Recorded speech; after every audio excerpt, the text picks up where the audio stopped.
অভিযুক্ত councillor coat unquote খুনি কাউন্সিলরকে কি অভিযোগ দেওয়া হয়েছে, কি ধারা দেওয়া হয়েছে? একটি জামিন অযোগ্য, বাকি সব জামিনযোগ্য।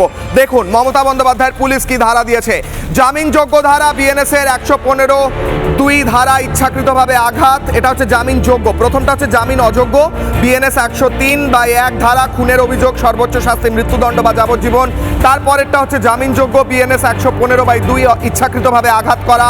তারপরেরটা বিএনএস 126(2) জোর করে বাধা প্রদান করা। তারপরেরটা বিএনএস 351/2 ভয় দেখানোর ধারা দিয়েছে মমতা বন্দ্যোপাধ্যায়ের পুলিশ। বুকে লাথি মেরে ফেললে ভয় দেখানোর ধারা দেওয়া হয়। প্রশ্ন করছি আজ কিশলয়ের অগ্নিবাণের প্রথম প্রশ্ন, প্রথম অগ্নিবাণ এই মুহূর্তে নিলাম, তারপরে হাই ভোল্টেজ ডিবেট। রত্ন কোট আনকোট খুনি গুন্ডাদের কি বাঁচাতে পুলিশকে ব্যবহার করছেন মমতা বন্দ্যোপাধ্যায়? পুলিশ প্রোটেক্ট করছে। কোর্টে যখন আমাদের সাংবাদিক প্রশ্ন করে তখন পুলিশের সামনেই গুন্ডামি করা হয়, তাকে মারধর করা হয়। পুলিশ এসে মারধর করে, গুন্ডারা এসে মারধর করে, গুন্ডারা গুন্ডামি করে, পুলিশ গুন্ডামি করে, তারপর পুলিশ লঘু ধারা দেয় যাতে জামিন হয়ে যায়।